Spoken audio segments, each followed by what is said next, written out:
Let's get started with a quick take on the climate protests that blocked traffic in Denver on Monday, resulting in Denver police arresting 8. Patty Calhoun from Westward. I imagine this is just the first of many protests to come, especially around climate change.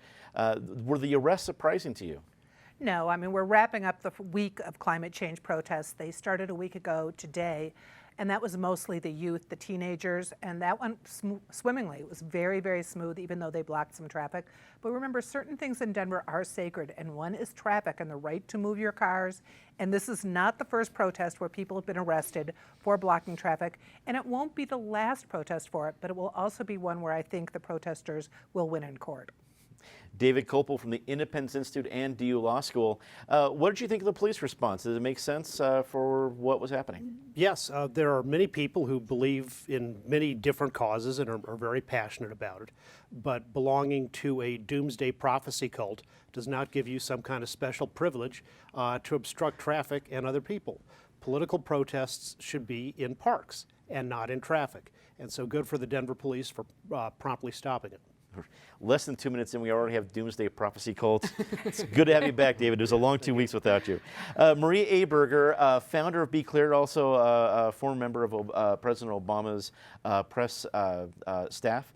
What do you think of the response specifically from what we see from reports?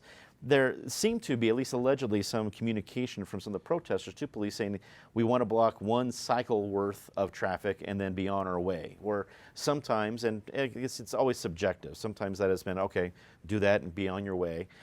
So were you surprised that this is going to set a precedent for other protests?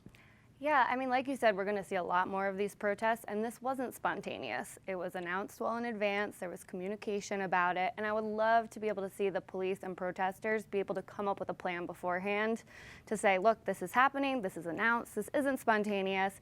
Let's be able to get out there, raise the urgency of a really important issue, but not have it end this way.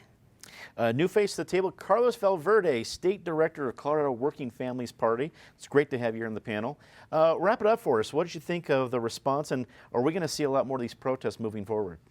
Absolutely, and just I'm a man of color in the United States, so I'm very familiar, and I can talk all day about police aggressiveness.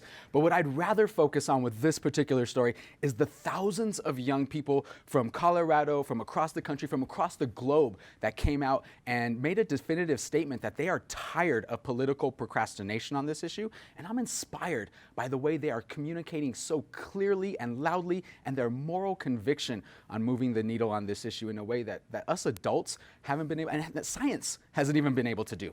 Good point.